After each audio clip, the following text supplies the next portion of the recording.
So this is actually pretty embarrassing. We've had this for so long, maybe like a year, and we haven't put it up yet or done anything with it. Look at the state of the boxes. This tells you how old this is. So we've got a 4 by 8 meter polytunnel. What are you doing, Una? What are you eating? Which, yeah, hopefully it's still okay inside these boxes. Hi, and welcome back to our little farm in the hills of eastern Spain. It's a beautiful new year here, and we're so excited for everything this new year will bring. We spent 2022 really working on some of the basic things that we needed to improve our comfort here and get some of our basic farm infrastructure in place. And so this year is all about doing the projects that we're really excited about, learning as much as we can and having fun as we try and build the most healthy, resilient and enjoyable life we can. But before the year ended, there were a couple of projects that I really wanted to finish up to leave my plate clear for new things in the new year. So this is one of those projects.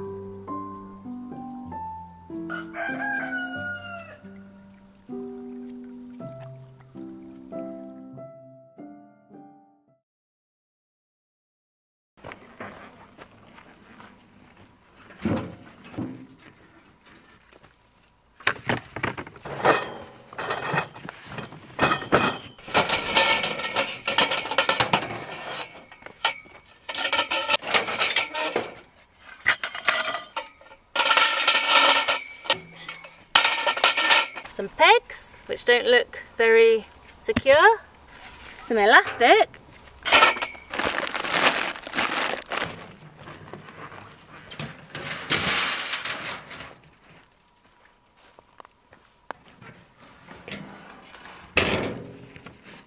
so this is the spot that I've got in mind for the polytunnel, somewhere around here, probably along there.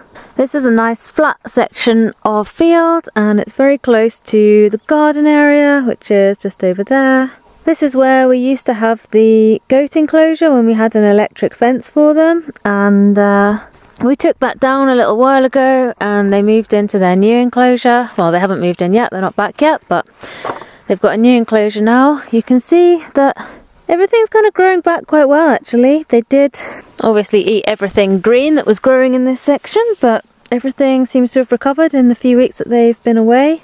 Okay, I've got my frame laid out and I've got all the pieces separated into piles according to their number. But one thing to say is that this diagram is very generic. I think online there's supposed to be a better instruction guide, so I'm going to have a look at that and see, just to make sure I'm doing the right number of arches and stuff for our particular size. Okay, I've watched the video, I know what I'm doing.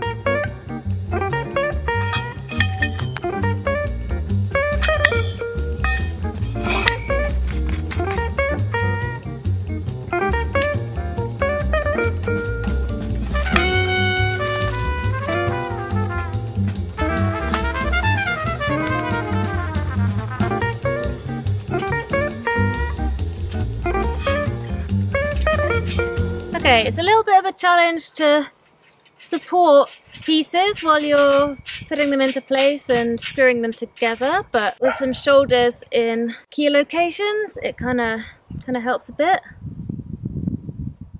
Okay, we've got 2 standy up ones. Okay, I've got a bit of a rhythm going on now with like what pieces to put together first and which screws to put in where, so that it doesn't all collapse on me when I try and lift it up. So with any luck, this should... And then if I just get this one in, the whole arc kind of supports itself and I can go and do the other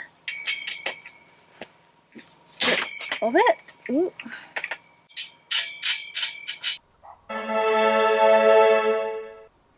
Okay, that is a good day's work, I think. I thought I was done with the arches, but I've just realised there's 2 more rows of these supports that need to go along the top. But I think I'll do that tomorrow. This was actually a lot easier than I thought it was going to be. One of the reasons I put off doing it for so long is because I thought it was going to be a really big job. I mean, I might be speaking too soon, but so far all seems to be going pretty well.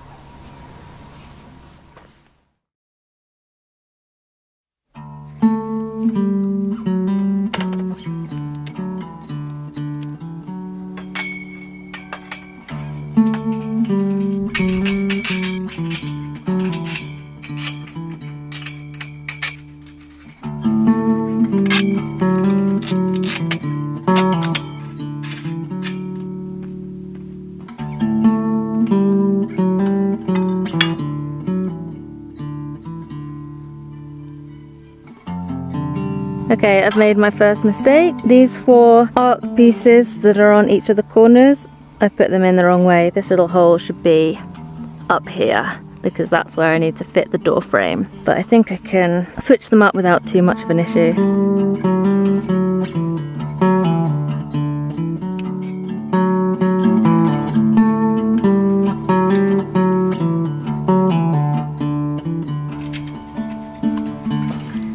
That is the last piece of the door frame. This thing actually has doors on both ends, which is pretty cool. I wasn't sure which end to do the door, but it doesn't matter. There's doors at both ends.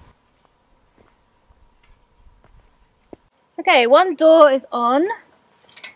It's a little bit wonky in its frame, but I think that's just because the frame is not on perfectly even ground at the moment. But I'm not going to worry about that because the whole thing seems to have like migrated a little bit from where I originally started and planned for it to be. So we'll have to try and move it back to where I want it, and at that point we'll worry about whether there's any uneven bits that we can try and level out.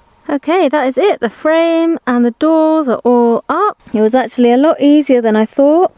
The only issue I've had is that we've got these 2 sizes of bolts. We've got these short ones which go where we're just joining one tube to something flat like this. And then we've got these longer ones which are like double the length for when we're joining 2 tubes together. And I seem to be too short of these ones. So there's just these 3 pieces here that I haven't been able to attach.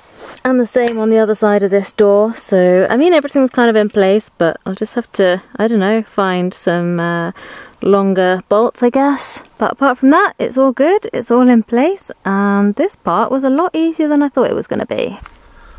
Okay, how strong are you feeling? Very strong? Very strong. Haven't had even lunch yet. Whoa, this is looking awesome. Yeah, we got to move it. I can't believe you built this on your own. Well, so far, yeah, might be the plastic might be harder. What? That is insane. Alright, I'm good. I feel like we need to like this end first, like end by end. Okay? Yeah.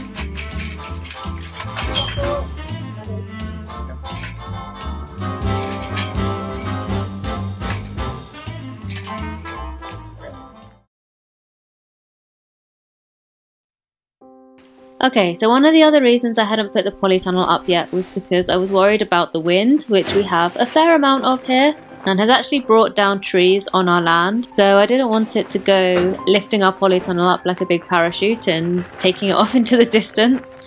I wasn't quite sure how to make sure the polytunnel was well secured, so I guess I was just kind of thinking about that for a while. I ended up asking a few people for advice and looking at some suggestions online. And in the end, I decided that I would firstly do all the recommended things that the makers of the polytunnel tell you to do, and that I would also border the entire thing with straw bales, just to make it as secure as possible. So that's what's going on here. My thinking was that in strong wind, I can drag some of the bales across the gap at the bottom of the door to help keep the wind out, and that they would just generally provide more weight around the bottom of the tunnel to try and keep it in place. To be honest, there were also some other bonuses that I had in mind as well with this plan. I use a lot of straw in the garden, and I don't really have anywhere specific to store the bales at the moment, so I was thinking this would just be a convenient place to store them. I also wanted to try straw bale gardening, so I was thinking I could try doing that in these bales that border the polytunnel, and then as the bales begin to break down over time and get weathered, I could add them to the garden as mulch and replace the bales with new ones in a constant cycle. And also, I just thought it would look really nice as well with bales all around it. Okay, I think this is my final carload of straw. Maybe, hopefully. I also found a bin full of lettuces, so I grabbed them for the chickens. I got some weird looks while I was fishing around in the dumpster for lettuces, but I couldn't let them go to waste. Look at them.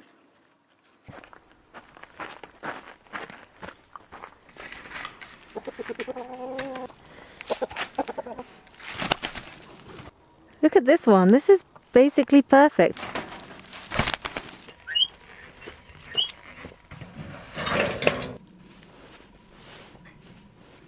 Okay, so I think that is the last bale in place, roughly where it needs to be.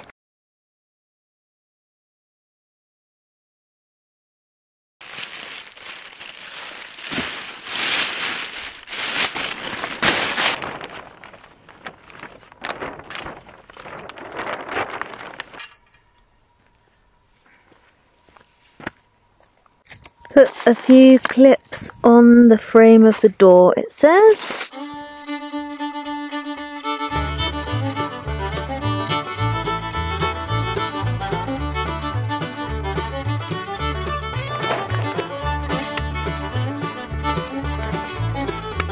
I feel like I've used a lot of clips just on this door. It said use a few clips.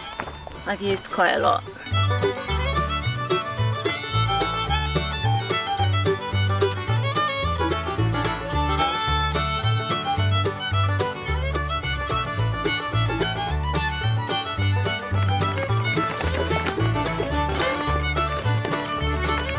Okay, so I could do the sensible thing and wait for Mauro to help me, but since I've come this far on my own, I'm just kind of tempted to try and get it up and see if I actually can.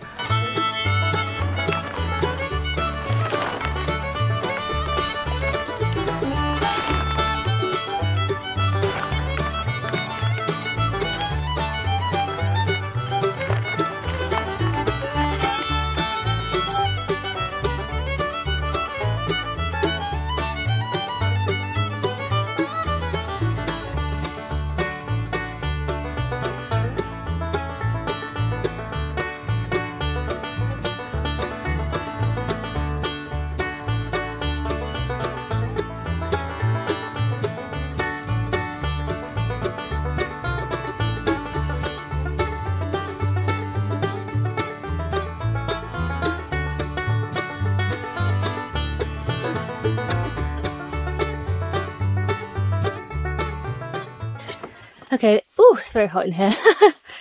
There's one thing I need to do before I go around tightening everything up and putting all the little clips in, and that is tighten up all of these bolts, which I didn't tighten at the time when I did the frame because I was just going to check that the frame was actually done right, but I think it is, so I need to go around with a tool and tighten all these butterfly clips up. I'm so glad I'm doing this in winter and not in summer because it's not super hot today, but I'm sweating so much. Just by like moving around and being inside, and yeah, it's warm in here. Okay, the Allen key lost its thread after like 5 bolts, so luckily I've got this. Ah, here comes Mauro. He's not going to believe I've done this. Mauro, what do you think? How on earth have you done this on your own? It's twice as high as you. Yeah, you'll see. There's Is it hot in there? Yeah. Can you feel the difference? Yeah. Should I put my office in here? Yeah, probably. Don't just go in the flat for now because the door needs like fixing. Oh yeah, it's already humid in here. Yeah. That's all my sweat, I think. What? That's all my sweat evaporating off and making it humid in there. It's crazy how humid it is in there. Look, Una's already been up the door. Huh? Can you see the paw prints? What? How have you done this? It was when it was on the floor. Ah. Okay, this is it. The last clip. Don't really have a place for it because everywhere is clipped down anyway. But where can it go? I guess I can just put it here on top of the door latch.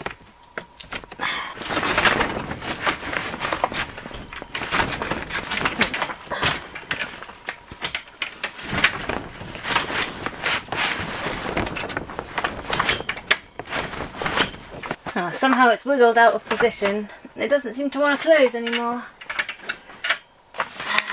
It's not maybe as taut as it could be, but I did my best being on my own, and I think it'll be fine. Here we go, here's a bit of free advertising for Mi Invernadero. If you guys would like to send me those 2 missing bolts and a decent Allen key, I would be very grateful. Okay, there's just one more thing left to do according to the instructions, and that is put the bungee ropes on. That's these. What's this?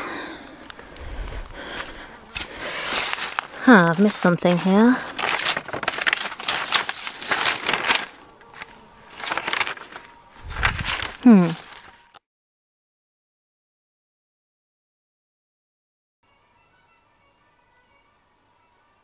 Okay, I still can't work out what these are. In the video it does recommend to use some rebar pegs to reinforce the greenhouse like I was going to do anyway, so I reckon these can be used for that. As for this, I think this is just one long thing, and you drape it over like in a zigzag, and you use these hooks to like, this hooks onto the metal bars at the bottom and then the cord goes through it, almost like lacing up a shoe is what it looks like. Well, you'll see it more when I actually do it. And what they've also done is they've dug a ditch around the outside and they've put the plastic into the ditch and then filled it back in with earth. That's their method for making sure that air doesn't get underneath and lift it up and send it flying.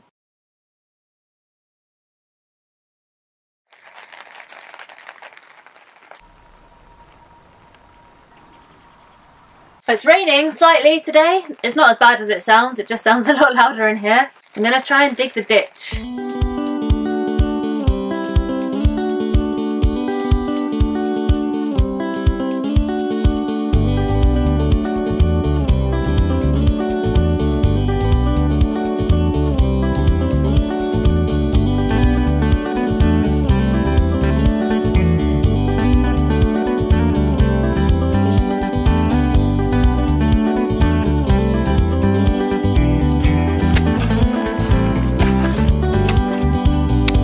Oh, Irna, look at those paws! Look at your paws! I think before I tuck all the plastic into the ditch, I'm going to put these pieces on each corner with some rebar going through these holes. I couldn't work out how these are actually supposed to be used from the video, but that's just what seems to make most sense to me, so we'll do that. Actually, no, that doesn't make a lot of sense, because if I put one of these like over one of these bars on the corners, one of these holes is going to be like sticking out over the ditch, and then the peg isn't going to go into solid ground, it's going to go into this dug ground that is loose and isn't going to hold very well, so I'm not sure about that. If anyone's got any ideas, let me know.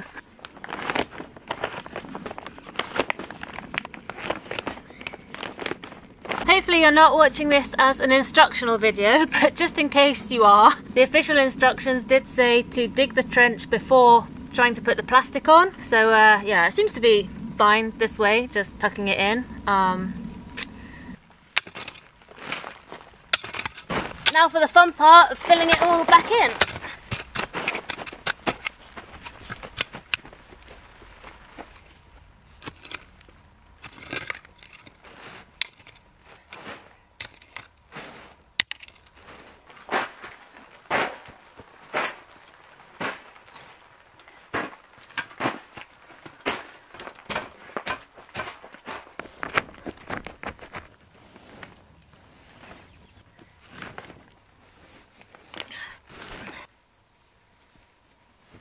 Okay, I forgot about this bungee cord stuff, so I'm gonna do that now.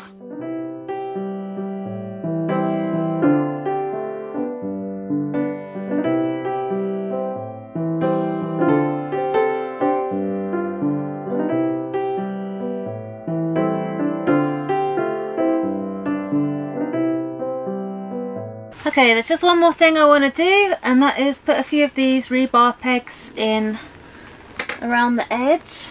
It's not ideal though, because the way I'm going to have to do it so that I don't puncture the plastic is have them pointing this way, which is pointing into the soil that I've dug up that's not that solid. Yeah, what I should have done is I should have put these pegs in before putting the plastic on, and I should have done it from the outside, and they should have been going in this way, and I should have fixed all of these earlier. Oh well, this is the best I can do for now. Luckily they're long enough that I think they'll go like down further than the soil that I've dug up, so.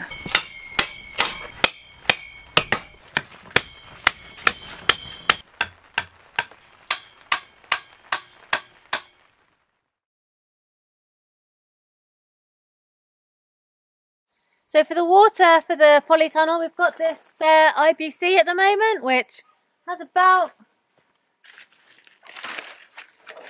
yeah, it just has a couple of 100 litres of water in it, so I'm just emptying that out.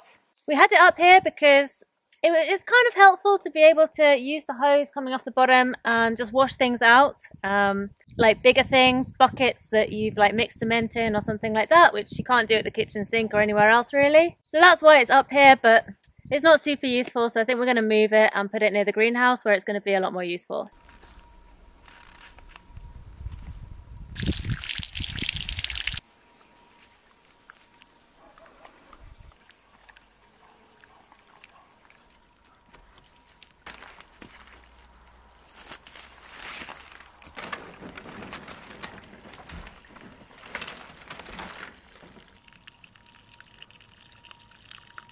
So I'm not going to use this tap lid thing which is connected to the cap of the IBC.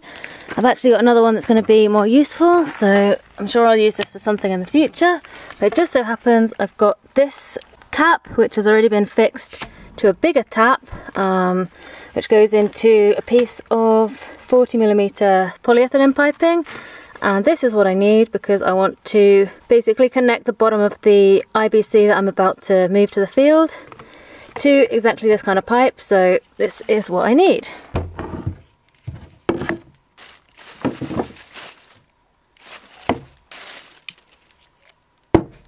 This pipe is just a gift that keeps on giving. Just when you think you've used it all up, there's more of it. It never seems to run out. Well, it was the bane of our life for a little while, but now it's really good to have it.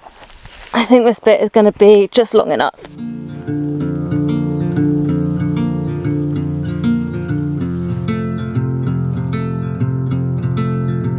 Hey! Una! You're not helping! This piece is considerably longer and a lot heavier. And Una's not helping. Stop it! Okay, here's the plan. There's the water deposit. That's the little stone edge of it there. And we're going to have one of these lengths of pipe connecting from the bottom of the deposit, running along this wall, up here. And then we're probably going to have the IBC just behind the greenhouse in this little area here. We're going to have it as level as possible or slightly lower than the deposit so that it fills automatically without us having to do anything. The levels will just equalise. That's the plan. We've already got a pipe coming out of the bottom of the deposit, so I'm just going to turn this tap because it's open at the moment. And the pipe that goes in this direction here doesn't actually go anywhere right now. I was just thinking ahead when I added it and thought that we might need it. So now what I'm going to do is add this T-piece here. Ideally I would just have an elbow, but I don't have an elbow. So this is kind of acting like an elbow. And this one's coming from the bottom of the deposit. This one's the one that goes along the wall to the back of the garden, to the polytunnel. And there we go.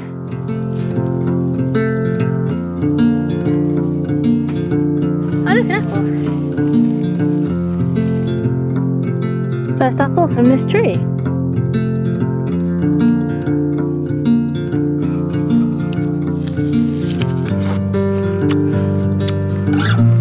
Good.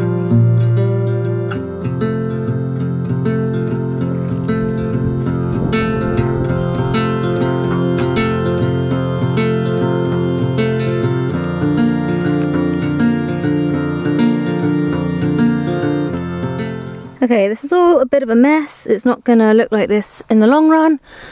I've just done what I could with the pieces that I had. This whole section here, I've realised is... Oh, the tap's on the underside. Oh well, it doesn't matter. This whole section is pointless because this is a 50mm section of tubing which is being reduced to 40, so there's literally no point this being here. I also don't need the tap, so I'm going to take this whole piece out and just put a 40mm pipe coming straight from the cap of the IBC, but I don't have those pieces right now, so this is what we've got with the things that I had. Really, I just want to see if the IBC will fill. I reckon we can get it on another one, maybe even 2 layers of blocks as well, because I reckon we're quite a bit further downhill. Well, not that much further, but I reckon we're far enough downhill that we've got another couple of blocks until the top of the IBC is level with the water deposit over there. It's kind of hard to tell, but that's what I reckon.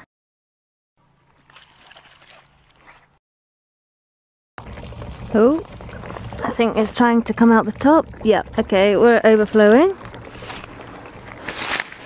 We're full and it's overflowing, so turn off.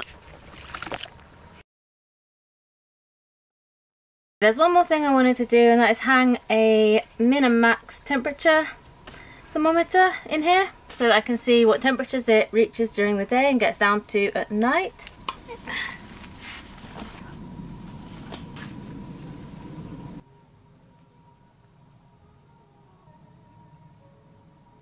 Okay, that wasn't actually the last thing. There's still some more stuff to do on this. There's still the IBC to see how that's going to work and how we're going to get water into our straw bales. There's still the straw bale gardening that I want to try around here. They're still figuring out how to actually use it.